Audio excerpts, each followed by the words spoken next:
Hey there, welcome to the Jazz Piano School podcast, episode number 170. I'm Brendan Lowe, creator and founder of Jazz Piano School, and your host as always. In this particular episode, I'm going to be explaining the 5 things you definitely should know that are going to help you approach new tunes. So essentially, when you open up to a new tune, a lot of the times we don't really know what to do, right? How do we approach the tune? What style should we play? With these 5 things, it's going to build a really nice, clear overall picture of exactly what you should do, the approach and style you should give that particular tune. So don't forget to go check out jazzpianoschool.com because we have a lot of amazing free education on the website as well. With that being said, let's dive right into this episode. So when approaching a tune, essentially there's 5 different things that I'd highly recommend you look at. So I have some tune examples. Honeysuckle Rose was the first one.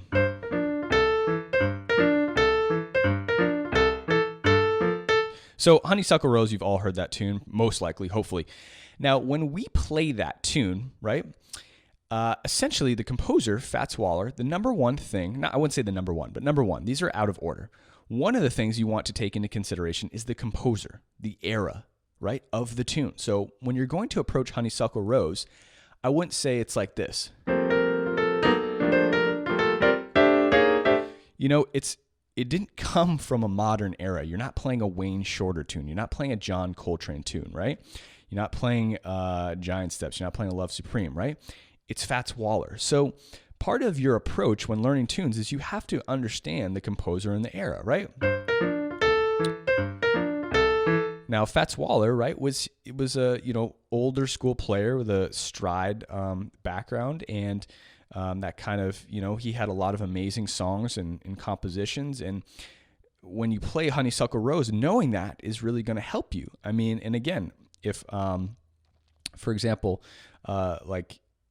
just like I said, if you were playing, any sort of kind of modern-ish tune, or even a bop, more of a bop tune, right? Maybe 4. That's not going to be the same, okay? So number one, it's very easy. Just do a little research, right? Look into the composer, look into the era that the tune's coming out of. That's going to help you decide your approach to the tune and kind of how you should do it. Number 2 is going to be the lyrics, okay? So if you're looking at the lyrics of the song, first of all, songs have so many different lyrics. All the Things You Are, right? Learn the lyrics, look at the lyrics, study them, All the Things You Are. You don't even have to learn the lyrics, really. If you just take into account the title, All the Things You Are. I mean, it's talking about love for all of the things that a person is. Beautiful love is another example that I'm going to be talking about. Beautiful love, right? Think about beautiful love. It's going to be more romantic. It's going to be more flowy. If I Were a Bell, right? If you look at the, some of the lyrics in If I Were a Bell, I'd be ringing. If I were a gate, I'd be swinging. It's happy. It's uplifting, right? There will never be another you. So look at the lyrics, study the lyrics. It's a very helpful thing to learning which way you should approach the tune. If it's sassy, right? You're going to add more of kind of a gritty, dirty sound to it, whatever that is. Maybe it's got more of a bluesy feel if it's sassy.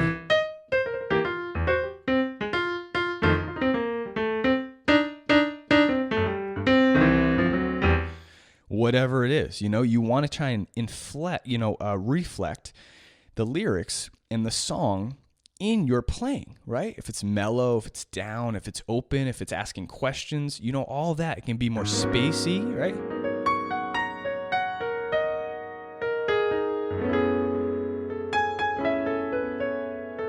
I mean, obviously you're not going to go...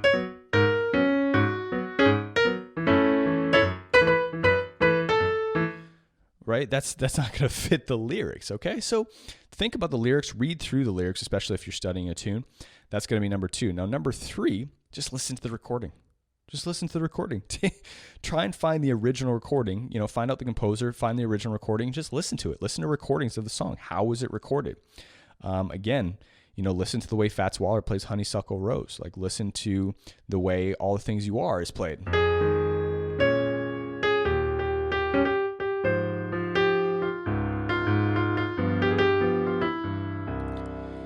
Is it played like this?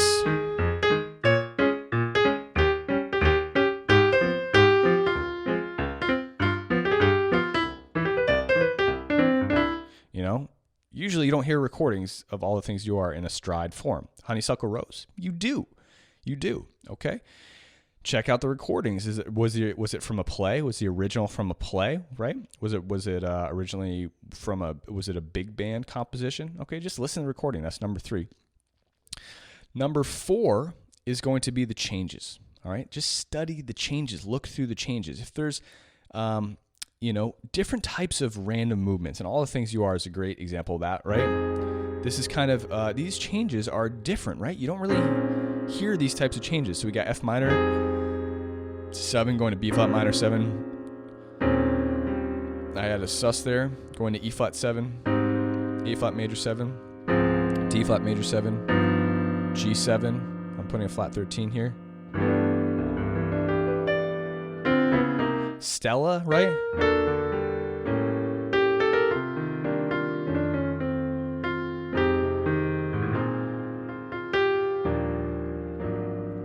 Those aren't standard changes, right? They're not just bop changes or 2-5-1 changes. So immediately that's going to tell you, okay, this is kind of different, right? And play through the changes. Try and get a feel for what the changes are. Is it a modal tune, right? Are there lots of minor chords?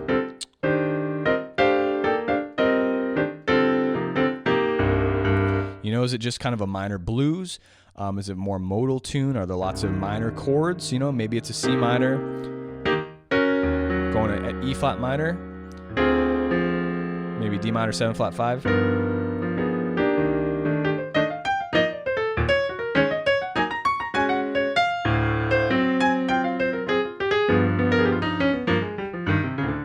Whatever it is, right?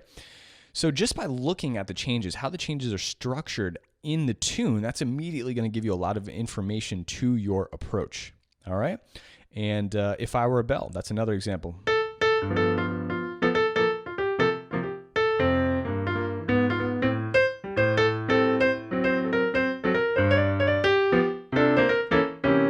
So, these are just G7, a nice G7 chord.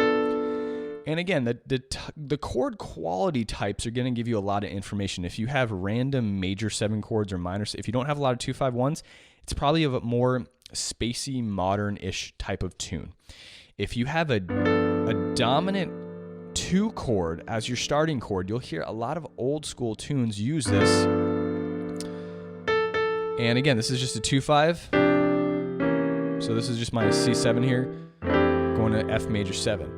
These are really standard, American songbook type changes, right? So that's just a very, this is from Guys and Dolls, right, from the play, and just a very, from the musical, and it's just a very standard, just tune, like a standard. It's just a standard. Very swinging, very happy, very uplifting. And again, if you follow along with the steps that I just told you, 1, 2, we're on 3 right now, we're on 4, looking through the changes, you're already going to have a lot of information. So if you know the composer, if you know the lyrics, if you listen to recordings, and then if you start to play through the changes, you're going to have so much information on the approach you should take to play a tune, right? So that was number 4, look through the changes. Number 5 is going to be the melody, right? Learn the melody. Okay, if the melody is just like I was saying, maybe There Will Never Be Another You.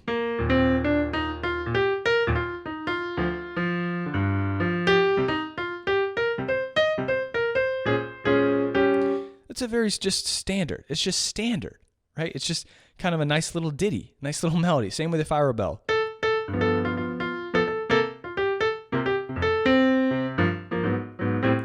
It's just very standard, right? Nothing crazy is happening, right?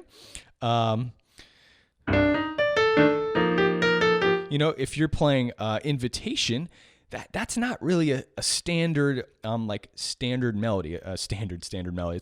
It's not like an American songbook melody, right? Invitation or Giant Steps, or those aren't standard melodies. Even All the Things You Are. Now it's a very beautiful melody, but you're not hearing bebop lines. You're not hearing different like Charlie Parker-ish lines in that particular melody, right? So always analyze the melody. What is it telling you? How is it relating to jazz and the history of jazz, and where is it coming out of? And again, by the time you get to step number 5, working through the melody, I guess I'd work through the list I'd given you. 1, the composer. 2, the lyrics. 3, listen to the recordings. 4, go through the changes. And 5, the melody. Right? And it doesn't matter, honestly. You can switch them around, but you're going to have so much information. Now, before I let you go, I want to tell you about a couple of approaches. So these are basically just standard approaches. Now, obviously, if you're playing with a group or you're with a singer, then these are going to be a little bit different. But just solo piano, for the most part, you have what's called a stride format. So if I were playing Honeysuckle Rose,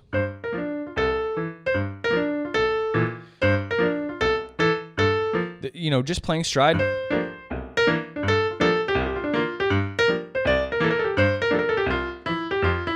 So that's just a standard stride format. So a stride option is always available essentially for the tunes that you're going to play. So I'm just playing root here to shells, and I'm just going to the third here. I played this once, that was a little too low. I didn't like it. You can go up here, you can play root to full voicing here. Right? And then to full voicing. Now, obviously, that's going to be a little harder to hit accurately, right, at a faster tempo. So depending upon the tempo you're going to take, you can just walk bass.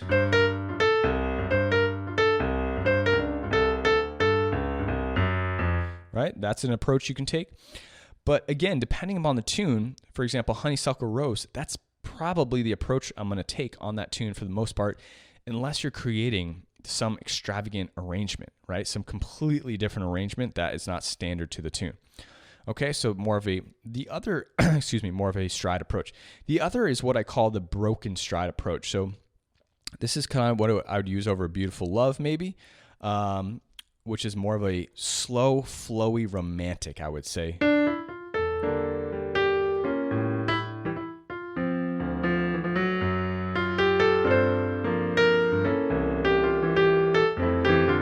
So again, as you watch here, I'm not really playing stride.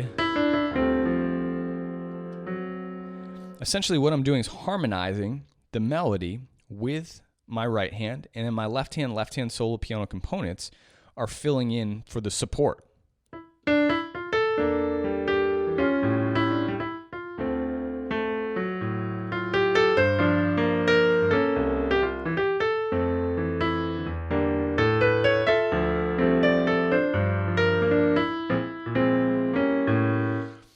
And so you can kind of feel the swing, but at the same time, it's got like a spacey, open, flowy feel. Okay, now that's like broken stride romantic. Okay, broken stride uplifting or kind of swing would be more like If I Were a Bell.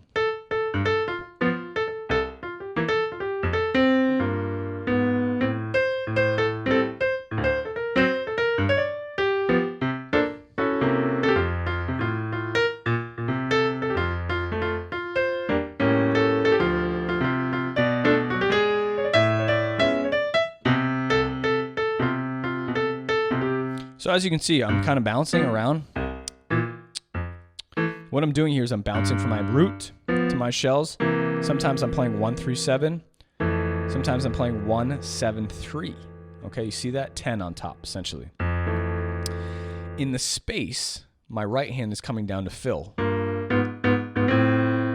Right? It might kind of comp for myself. That's more of the broken stride, but with an uplifting feel, not so kind of romantic-ish like I was doing. And the same thing. Now, for All the Things You Are, it's not really going to be, it's going to be more of a harmonization, complete harmonization feel, more flowy atmosphere. Okay, and this is more of the 7-step solo piano system that I teach, which is a tool that you can use in this type of genre for tunes. Right?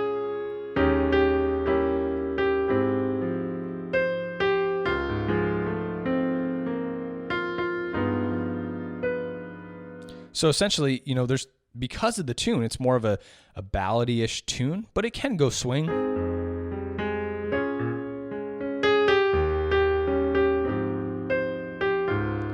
Now, you may not feel the swing, but it's there. 1, 2, 3, 4. 1, 2, 3. That's the swing there, even though I'm just holding down the notes so that it feels more open. 2, 3, 4, 1. It's still swinging, but because of I'm holding the notes down, you just hear whole notes. You don't actually hear the swing, but it's going. 1, 2.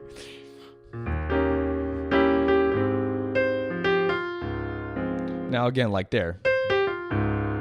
So I went, that's slightly broken, like a broken stride, right?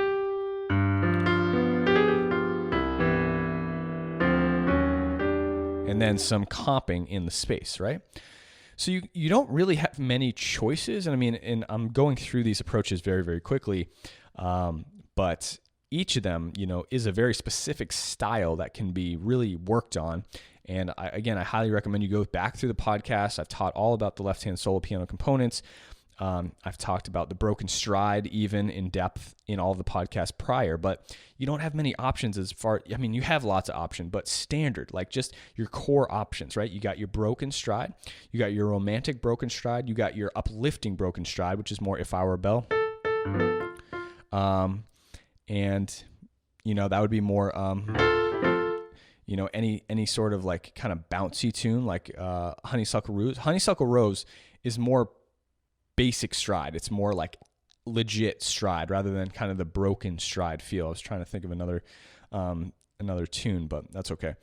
So those three, right? And then you have your ballad approach. Your ballad approach is just simply your ballad approach. And again, this is with the 7-step solo piano system.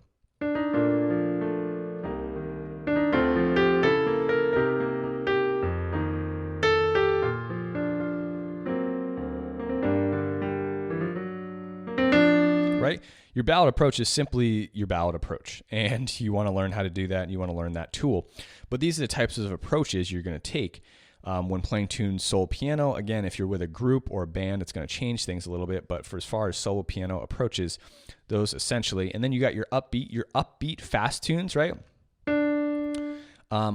Really can take on bass notes, walking bass. You can do that. You can do your broken stride, whatever, if you're playing stride, if you want to attempt to play stride that fast, whatever it is, right? And you can do, so many different things. I mean, the fast approach, this is a great example of your broken stride, right, at a faster tempo.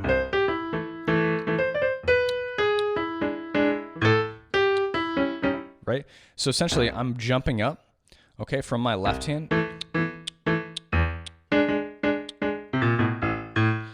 Sorry, I didn't catch that note too well. But your left hand is really supporting with all the left hand solo piano components at that faster broken stride tempo, excuse me. So really use the 5 different categories I've listed here and think about the approach you're going to take, learn the different approaches, go back through the podcast, and the next time you see a tune, all this information is going to kind of go whoosh, right? Just right into your head, and you're going to be like, oh man, okay, fantastic. Like I have a game plan to like kind of go at this tune, which is really, really going to help you. All right? I'll talk to you guys soon. See you in the next podcast.